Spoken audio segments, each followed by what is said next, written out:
Very good morning, students. Welcome to e-learning classes of accountancy. Today, from this lecture, I am going to start your chapter 4, that is admission of a partner. In my last lecture, I have completed your chapter 3, that was change in profit sharing ratio. Now, from this lecture, I am going to start your chapter 4, that is admission of a partner. It is very important chapter, beta, and you will get 8 marks question from this chapter. So, beta, what is admission? Admission means when a businessman or when a proprietor wants to increase their capital or expand their capital, then they allow new partner to admit in the firm. ठीक है, तो sometimes a new partner is needed into the business due to expansion of business, due to competent and inexperienced person, for efficient planning, to increase in the goodwill and reputation of the business, and to encourage a capable employee by taking him into the partnership. That's why we do the admission of a partner. At the time of admission of a new partner, there is a change in profit sharing ratio of old partners also, because when new partner admitted, old partner give their share to new partner to admit into the firm. It means the profit sharing ratio among the old partners plus new partner changes. The new profit sharing ratio is calculated after considering the new partners share in profit. और जब new profit sharing ratio हम calculate करते हैं तो उसमें old partner का new partner का share हम इंक्लूड करते हैं. कंसिडर करने के बाद ही हम न्यू प्रॉफिट शेयरिंग रेशियो को कैलकुलेट करते हैं. Here we will discuss various cases और how to calculate new profit sharing ratio. यहाँ पे हम वो cases को discuss करेंगे. New profit sharing ratio क्या होता है बेटा? New profit sharing ratio is the ratio in which all the partners, including new or incoming partners, will share future profit and losses of the firm. New partner वो होता है, new profit sharing ratio होता है जिसमें सारे partners, including new and incoming partner, share profit and losses of the firm. That is called new profit sharing ratio. Calculation of, there are some cases for calculating new profit sharing ratio. Case 1, when the share of new incoming partner is giving without giving the details of the sacrifice made by the old or existing partner. बेटा जब सिर्फ new partner का share given हो और क्या sacrifice या gain करा है ओल्ड पार्टनर ने, सेक्रीफाइस क्या करा है ओल्ड पार्टनर ने, वो नहीं गिवन हो, only new partner share is given in the question, then in this case we will assume that old partners will make the sacrifice in their old profit sharing ratio.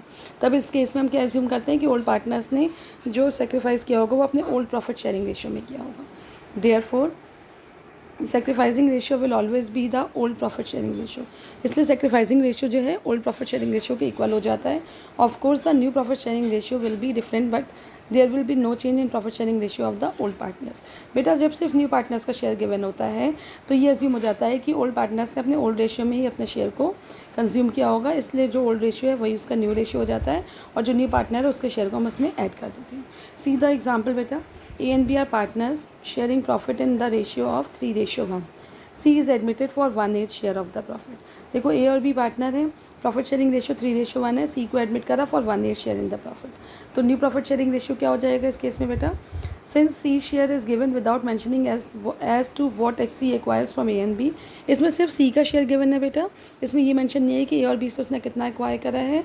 तो इस case में their profit share sacrificing ratio by A and B will be 3:1. तो sacrificing ratio जो A and B का है वो वही हो जाएगा जो उसका ओल्ड रेशियो है. ठीक है, और हम इसमें एज्यूम कर लेंगे let firm share is equals to 1. हम इसमें फर्म का शेयर 1 एज्यूम कर लेंगे. रिमेनिंग शेयर क्या हो जाएगा? 1 - 1/8. तो रिमेनिंग शेयर विल बी 7/8. तो तो इट मीन्स आपने जो है 1 प्रॉफिट शेयरिंग रेशियो को क्या एज्यूम कर लिया? 1 एज्यूम कर लिया और 1 में से जो न्यू पार्टनर एडमिट हुआ है उसका शेयर माइनस कर दिया. तो जब उसका शेयर माइनस कर दिया तो रिमेनिंग शेयर बचा उसका 7/8. तो हम A का शेयर अब 7/8 इंटू 3/4 जो इसका ओल्ड रेशियो था, A उसमें गेन A का न्यू रेशियो हो जाएगा 3/4 इंटू 7/8. B का न्यू रेशियो हो जाएगा 1/4 इंटू 7/8. इट मीन्स 21/32 A का न्यू शेयर, B का न्यू शेयर 7/32 और C का न्यू शेयर 1/8. और LCM को हम बैलेंस कर देंगे 1 इंटू 7 और 8 into 8. That is 4/32. It means new profit sharing ratio of A, B and C is 21:7:4. इसमें क्या हुआ था बेटा कि सिर्फ न्यू पार्टनर का शेयर गिवन था, कुछ और मेंशन नहीं था. तो हमने न्यू पार्टनर के शेयर को टोटल प्रॉफिट को एज्यूम कर लिया 1, उसमें से न्यू पार्टनर का शेयर माइनस कर दिया and remaining share will be the new share of new old partners. उसको वो अपने शेयर में ही गेन कर लेंगे. That is 3/4 into 7/8, 1/4 into 7/8. Now see बेटा case 2.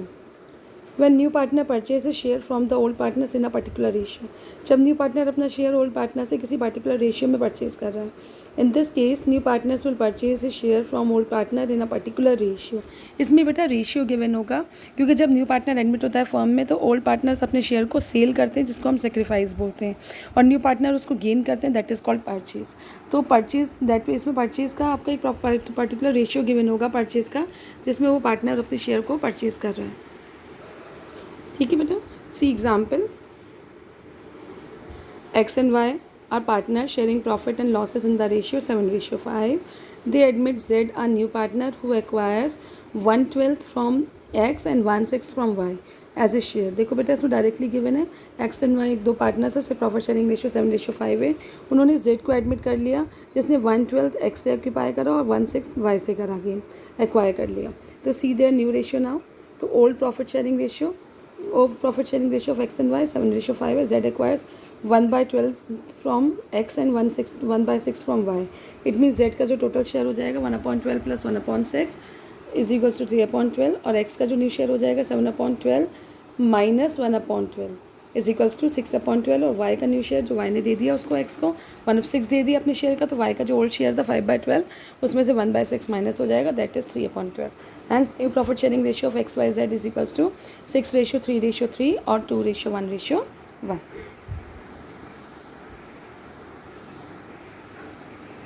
Now see case 3. When new partner acquires a share of the surrender of a particular fraction of share by old partners. बेटा ये वो शेयर है जिसमें कि न्यू पार्टनर ऑक्यूपाई करता है एक surrender share, old partner surrender करता है अपने शेयर को और न्यू पार्टनर उसको ऑक्यूपाई करते हैं।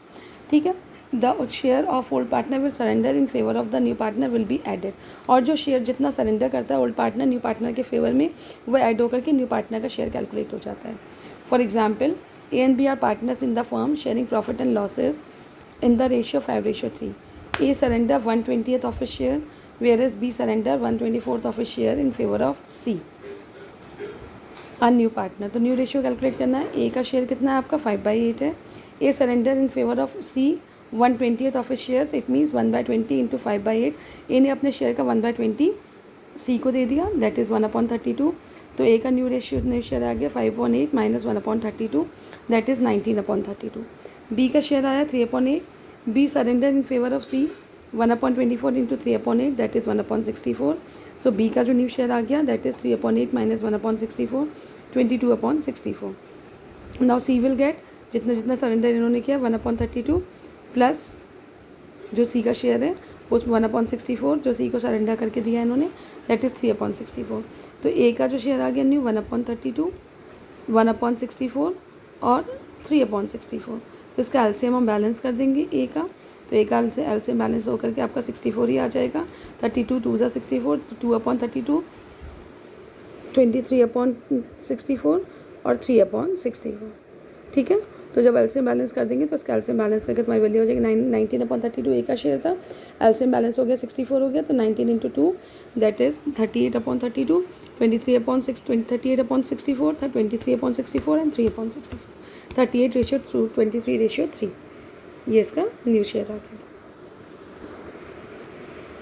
नाउ सी बेटा case 4, when new partners acquire his entire share from one partner of the firm. इसमें बेटा सिर्फ एक पार्टनर सेक्रीफाइस करता है, दूसरा पार्टनर अपना कोई भी शेयर न्यू पार्टनर को नहीं देता है। In this case the new partner will acquire his entire share from one partner, we will calculate the sacrificing of that partner and then share will be deducted from his ratio and the deducted ratio will be added to the new partner. See, that will be his profit sharing ratio. There will be no change in profit sharing ratio of the other partners as they are not sacrificing any share. जब सिर्फ एक partner sacrifice करता है तो उसमें से उसका share new partner का शेयर माइनस हो जाएगा और न्यू पार्टनर के शेयर में ऐड हो जाएगा वो, और बाकी पार्टनर्स कुछ भी सेक्रीफाइस नहीं करेंगे। For example, N and M are partners sharing profit in the ratio 2:1. They admit O into the partnership for 1/4 share of profit. O has acquired the share from old partners in the ratio 3:2. ठीक है, N M partners थे, उसमें से उन्होंने O को admit कर दिया 1/4 share के लिए।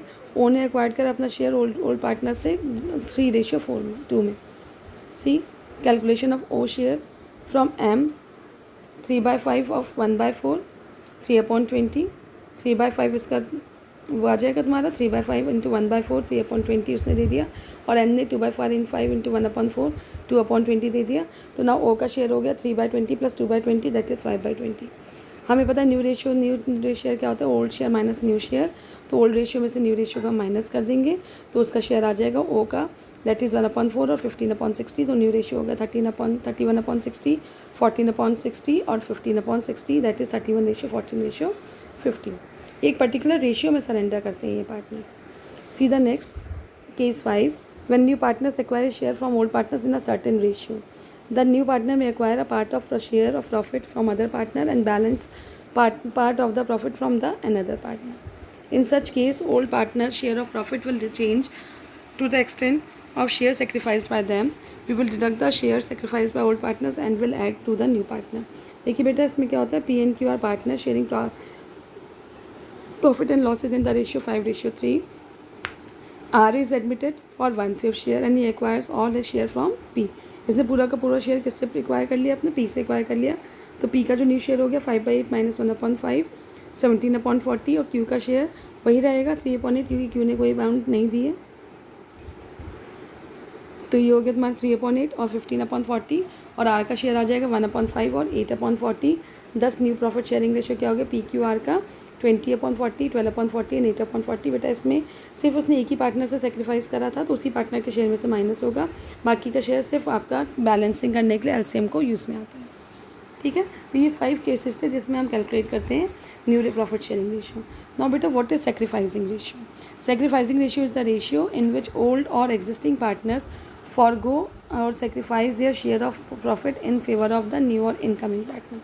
ठीक है, this share may be given to the new partner by all the old partners equally or by all or some of the partners in an agreed ratio. और sacrificing ratio का formula हो जाता है old ratio minus new ratio. अब sacrificing partner कौन होते हैं बेटा? The partner whose share decreases by the change in profit sharing ratio is called sacrificing partner. Gaining ratio, it is the ratio in which partners have agreed to gain their share in profit from other partners. तो gaining ratio क्या हो जाएगा बेटा? New ratio minus old ratio. Gaining partner कौन होते हैं? वो partner जिनका शेयर इंक्रीज होता है by change in profit sharing ratio. जिनका शेयर कम हो रहा है by change in profit sharing ratio वो आपके सेक्रीफाइसिंग पार्टनर है। जिनका शेयर इंक्रीज हो रहा है by change in profit sharing ratio they are called gaining partner. I hope you all understand. Numerical solution have given in the notes. जो आपके practical question है उनका सोल्यूशन मैंने नोट्स में प्रोवाइड करा है। डू दैट, वो इसी केसेस के बेसिस पर है बेटा। Till question number 8 I have solve in that notes. Do it in your fair copy. Start chapter 4 in proper manner, और उससे पहले सारे असाइनमेंट चैप्टर 3 की कंप्लीट कर लीजिएगा। थैंक यू बेटा, हैव अ नाइस डे।